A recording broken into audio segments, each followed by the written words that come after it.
Prophet Athar and Suraj Khan and these are just members who are maintaining these groups.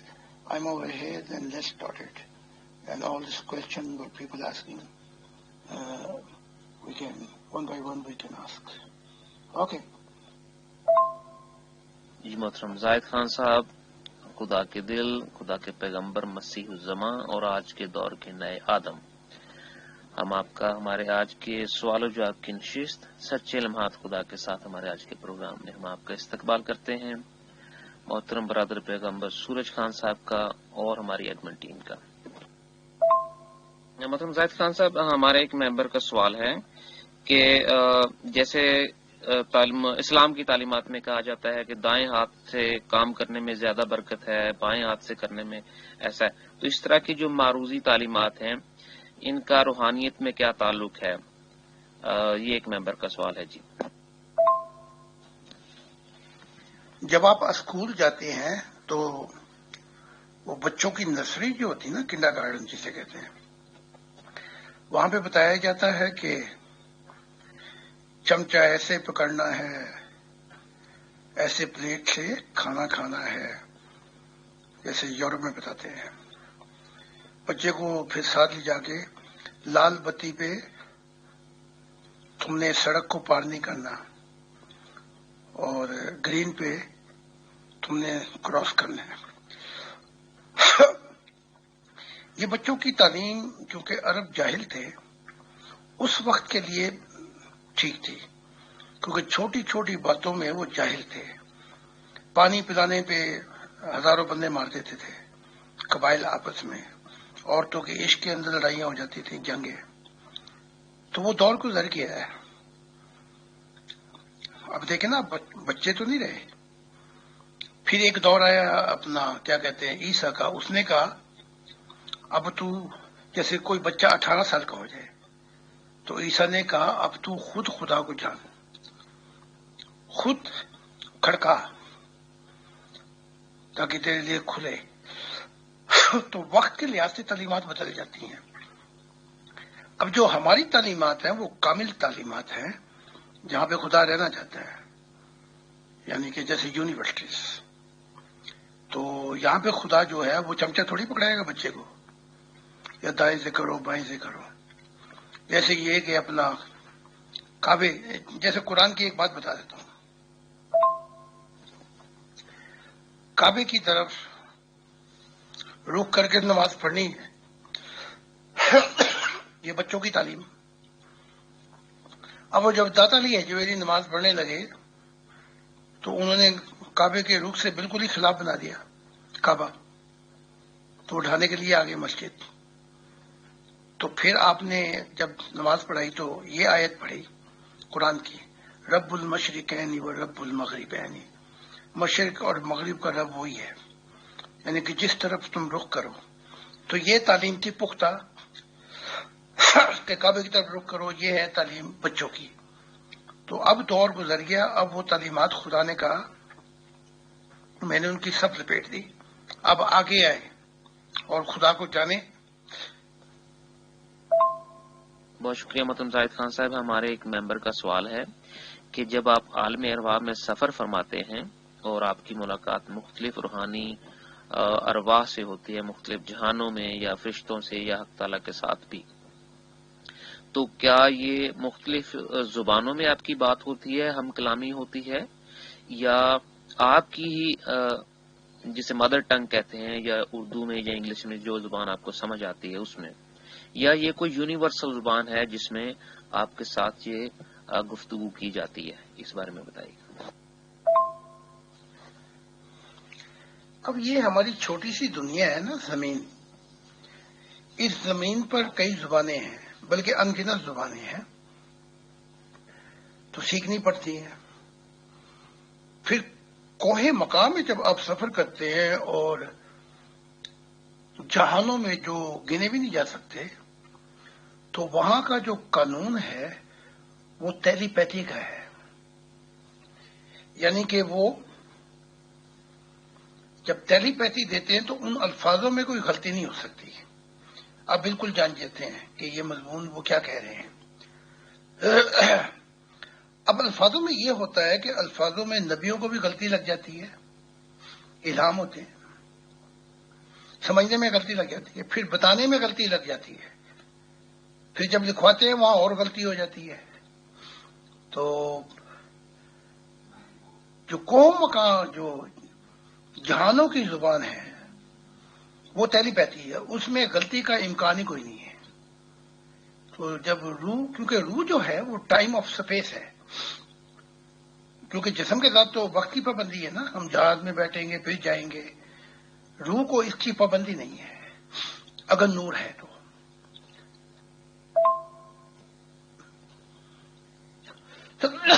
اگر اندھیرے ہیں تو پھر تو وہ پھنس گئی، پھر تو اسے چلا بھی نہیں جاتا دوستوں میں۔ لیکن اگر نور ہے تو وقت اور خلاؤں سے اوپر چلی جاتی ہے، یعنی کہ فاصلے جو لائٹنگ ایئر ہیں وہ جلدی سے سفر میں طے ہو جاتے ہیں۔ تو وہاں جو زبان جو استعمال ہوتی ہے وہ ٹیلی پیتھی ہوتی ہے، بس آنکھوں میں آنکھیں پڑتی ہیں تو دونوں طرف سے ہر چیز سمجھ آنی شروع ہو جاتی ہے۔ تو یہ ہے، تو یہاں کی لمیٹیشن ہے۔ موت کے بعد جو اگلے جہان جو سفر ہوتا ہے خدا کے ساتھ، جو مخلوقات کے ساتھ، وہ ٹیلی پیتھی کا سفر ہے۔ ہاں اگر خدا محبت میں اپنی زبان یا میری زبان میں بات کرے تو یہ اس کی عنایات ہے، لیکن اصل زبان جو ہے وہ ٹیلی پیتھی ہے۔ جی بہت شکریہ محترم زاہد خان صاحب۔ انہی محترم کا یہ سوال ہے جی کہ جیسے اس زندگی میں، ظاہری زندگی میں ہم محنت مشقت کرتے ہیں اور اپنا پیٹ پالتے ہیں، اپنی ضروریات زندگی کو پورا کرنے کی کوشش کرتے ہیں، تو کیا عالم ارواح میں بھی انسان کی روح کو اس طرح کی کوئی مشقت کرنی پڑتی ہے تاکہ اس کا گزر بسر ہو سکے اور وہ اپنا ایک بہتر مسکن اور وہاں پر اپنی زندگی کو بہتر انداز سے گزار سکے؟ تو اس بارے میں وضاحت فرمائیے گا۔ جیسے آپ اس دنیا میں کہیں اور شہر میں یا کسی اور ملک میں جاتے ہیں تو اپنے انتظام کرتے ہیں کہ میں وہاں کیسے رہوں گا، کیسے حالات ہوں گے، یا ایک شہر میں رہتے ہیں اور لاہور میں پھر جانا ہو، کراچی میں رہتے ہیں لاہور میں مکان بنانا ہو تو مکان بناتے ہیں، پھر کیسی بڑی محنت کرتے ہیں آپ کہ میں وہاں پہ رہوں گا۔ اسی طریقے کے ساتھ روح کا بھی ایک مقام ہے، اس مقام کو عالم برزخ کہتے ہیں۔ یہ درمیانی مقام ہے، یعنی کہ یہاں کا بھی رنگ ہے اور آگے کا بھی رنگ ہے، روح کی دنیا کا بھی۔ اب جو روحیں تیاری کر کے نہیں جاتی اور دنیائی فکروں میں اندھیرے بھر لیتی ہیں، اپنے آپ میں ظلم کر کے، غضب کر کے، دوسروں کو غلط استعمال کر کے، جو برائیاں کر کے، تو آگے وہ اپنے آپ کو جس مقام میں بھیجتی ہیں وہ دوزخ ہے، جہاں پر مصیبتیں ہی مصیبتیں، جہاں پہ عجیب عجیب مصیبتیں آتی ہیں لیکن موت نہیں ہے۔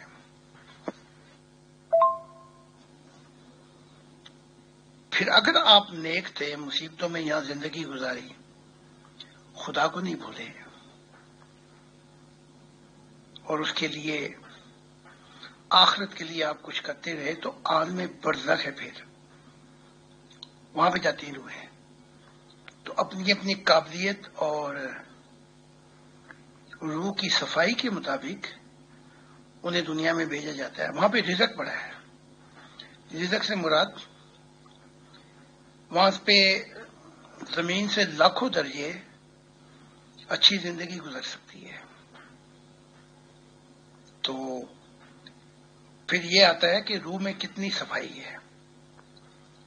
اچھا، اس کے بعد عالم برزخ کے جو جہان ہیں، ان کے بعد جو جہان شروع ہوتے ہیں وہ ہو جاتے ہیں نوروں کی روح کے، وہ روحیں جو خدا میں کامل ہو گئی، یا کاملیت کے رستے پر وہ گامزن تھی، اور ان کی زندگی کا خلاصہ خدا کی ذات تھی، اور انسانیت کی محبت، خدا کی محبت اس طرح کوٹ کے بھری تھی کہ انسانیت کے لیے وہ بہت کچھ کر کے گئے، جن میں صوفی، صالحین، نبی وغیرہ آ جاتے ہیں۔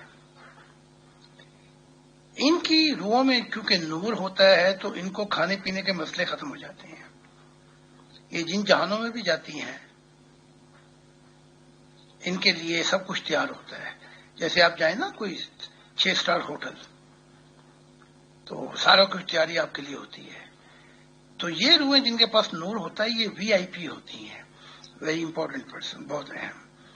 ان کے لیے پھر جنتوں میں نہ کام نہ کاج نہ کچھ بھی نہیں، بلکہ ان کو ویلکم کیا جاتا ہے، اور یہ خاص مہمان ہوتی ہیں، تو ان کے سارے دنیائی مسائل ختم ہو جاتے ہیں۔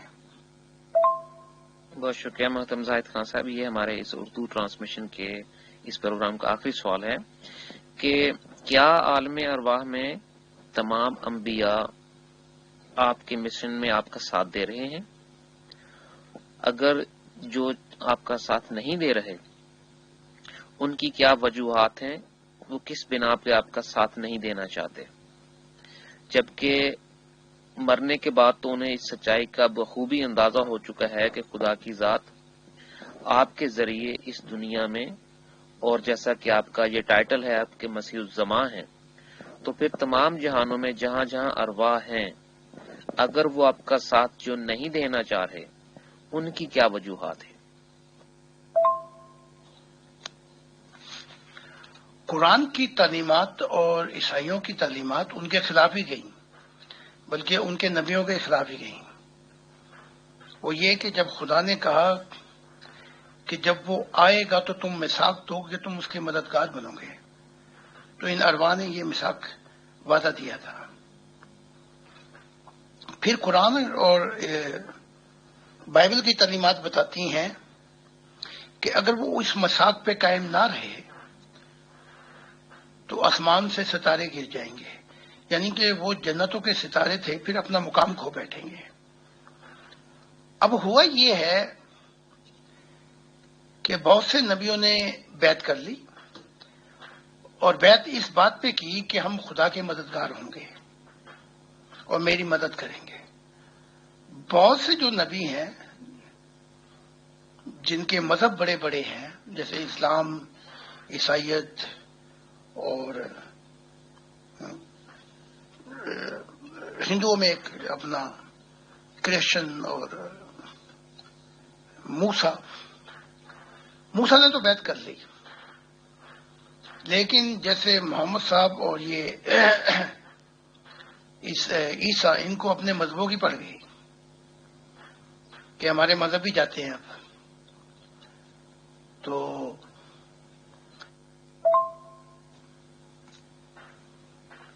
وہ ٹیلی فون آ گیا تھا میر فیصل صاحب کا، وہ بات بیچ میں رہ گئی۔ تو قرآن اور بائبل ان کے نبیوں پہ ہی نبوت کرتی ہے کہ اگر انہوں نے اس سچائی کے دن کو نہیں مانا جب خدا کا قیامت آئے گی اور برائی کی دنیا ختم ہوگی اور مددگار نہ ہوئے، تو یہ آسمان پہ سے ستارے جھڑ جائیں گے، یعنی اپنے مقامات کھو بیٹھیں گے۔ اب جو مدد نہیں کر رہے اپنے مذہبوں کی وجہ سے کہ ہمارے مذہبوں کی بھی سب لپیٹ دی خدا نے، تو ان کا یہ ہو گیا ہے کہ وہ آگے نہیں جا سکتے، نہ آگے ان کو نور مل سکتا ہے۔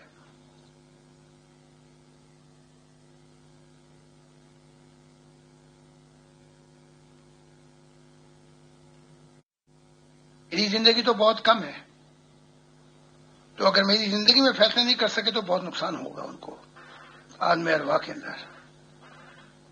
تو یہ وجوہات ہیں۔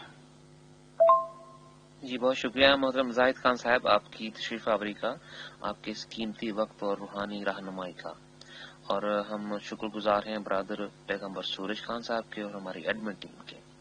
اور تمام ہمارے لسنرز کے جنہوں نے اس پروگرام کو سنا. ہم یہاں سے آپ کو لیے چلتے ہیں اپنے سوال و جواب کی انگلش ٹرانسمیشن میں. ہم ایک یا دو سوال ہی آپ محترم قبلہ ظاہر علیہ السلام کے سامنے رکھیں گے بیکاز آف ٹائم لمیٹیشن. تو آپ کا ہم اگلے پروگرام میں استقبال کرتے ہیں. بہت شکریہ.